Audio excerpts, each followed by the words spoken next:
Hello friends, Mithu kitchen ব্লগসে আপনাদের স্বাগত। আজকে আমি গোটা পটল দিয়ে দারুণ মজার একটা রেসিপি বানিয়ে আপনাদের সাথে শেয়ার করছি। তার জন্য নিয়ে নিয়েছি পটলটাকে দুপাশে কেটে ফেলে দিতে হবে, তারপরে ছিলে নিয়ে ভালো করে ধুয়ে পরিষ্কার করে নিয়েছি।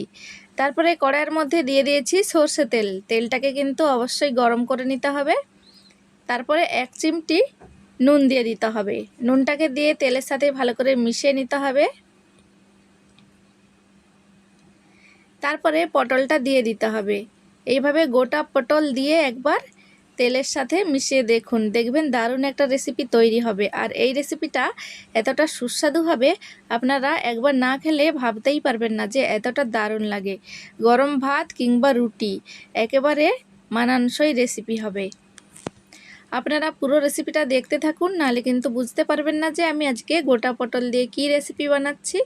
আর এই রেসিপিটা দেখে ভালো লেগে থাকলে লাইক কমেন্ট শেয়ার করে চ্যানেলটিকে সাবস্ক্রাইব করার অনুরোধ রইল। তো এইভাবে গোটা পটলটাকে ভালো করে এভাবে নেড়েচেড়ে একটু ভেজে নিতে হবে। চাইলে ঢাকাও দিতে পারবেন। তো আমি এভাবে একটু ঢাকা দিয়ে ভালো করে ভেজে নিচ্ছি।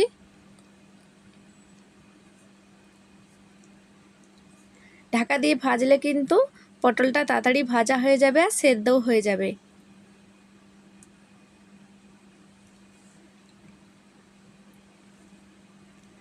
দিয়ে দিচ্ছি কয়েকটা পেঁয়াজ আর রসুন, দিয়ে ভালো করে আমি নেড়ে চেড়ে ভেজে নিচ্ছি।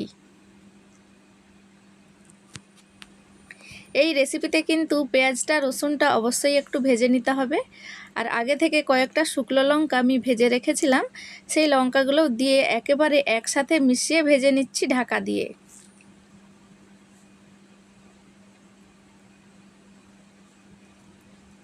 দেখুন পটলগুলো কিন্তু সেদ্ধ হয়ে গেছে, ভাজা ভাজা হয়ে গেছে।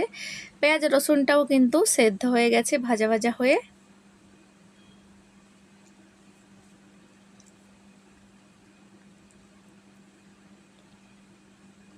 চাইলে কিন্তু এখানে আপনারা আরও কাঁচা লঙ্কা যোগ করতে পারেন। যে যেমন ঝাল খায় সেই হিসেবে লঙ্কাটা দিতে হবে। তো দেখুন ভাজা হয়ে গেছে, সেদ্ধও হয়ে গেছে। আমি একটা প্লেটের মধ্যে নামিয়ে ঠান্ডা করে নিচ্ছি। তারপরে আমি মিক্সার জারের মধ্যে এগুলোকে বেটে নেব। চাইলে আপনারা পাটায় বেটে নিতে পারেন।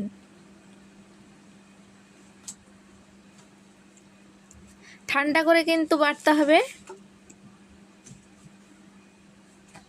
এই রেসিপিটা একবার বানিয়ে দেখুন, গরম ভাতের সাথে কিংবা রুটির সাথে অসাধারণ খেতে লাগে।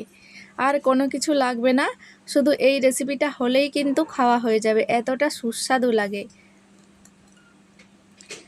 ভালো করে বেটে নিয়েছি। তারপরে আমি কড়াইয়ের মধ্যে দিয়ে দিচ্ছি 3 চামচের মতো সর্ষে তেলটা অবশ্যই সর্ষে তেল হতে হবে। তারপরে একটা শুকনো লঙ্কা ছিঁড়ে দিয়ে দিচ্ছি ফোড়নে।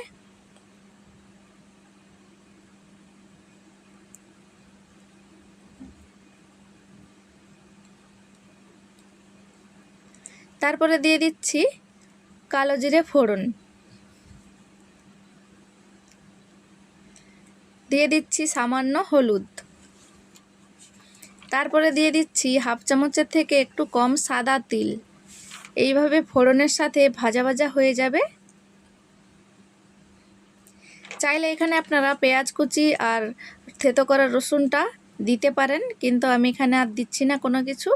একবারে বেটে রাখা পটলটা দিয়ে দিয়েছি, দিয়ে ভালো করে এভাবে নেড়ে চেড়ে মিশিয়ে নিতে হবে। নেড়ে চেড়ে মিশিয়ে নিয়ে রান্নাটা করে নিতে হবে একেবারে যতক্ষণে শুকনো হয়ে যাচ্ছে।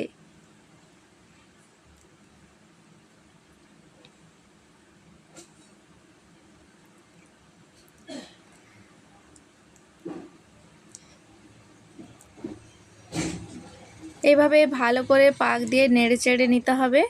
দেখবেন একটা পর্যায়ে কিন্তু শুকনো শুকনোভাবে পটলের ভর্তাটা তৈরি হয়ে যাবে। তারপরে আমি দিয়ে দিচ্ছি সামান্য চিনি আর পরিমাণ মতো নুন।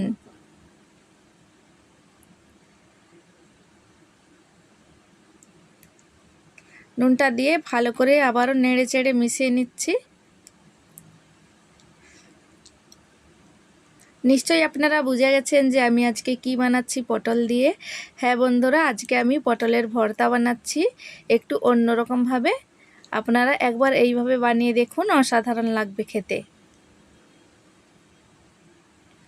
দেখুন ভালো করে নেড়ে চেড়ে নিয়েছি। কড়াইটা থেকে কিন্তু ছেড়ে যাচ্ছে, দেখুন আপনারা বুঝতেই পাচ্ছেন যে পটলের ভর্তা কিন্তু একেবারে তৈরি হয়ে গেছে।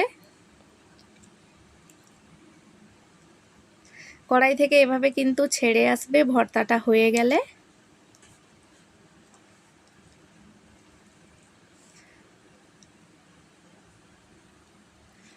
তারপরে গ্যাসটা বন্ধ করে দিয়ে কাঁচা সর্ষে তেল দিয়ে ভালো করে নেড়েচেড়ে মিশিয়ে নিতে হবে।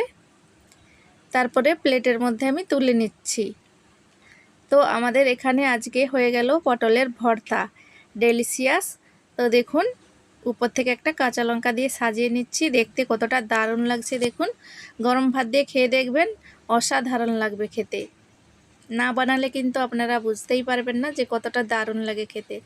তো ফ্রেন্ডস, আজকে এই পটলের ভর্তা রেসিপি আপনাদের কেমন লাগলো কমেন্ট করে জানাতে অবশ্যই ভুলবেন না। ভালো লাগলে একটা লাইক করে দেবেন। তো রেসিপিটি এখানেই শেষ করছি। ভালো থাকবেন, সুস্থ থাকবেন। দেখা হবে পরবর্তী ভিডিওতে নতুন কোনো রেসিপি নিয়ে।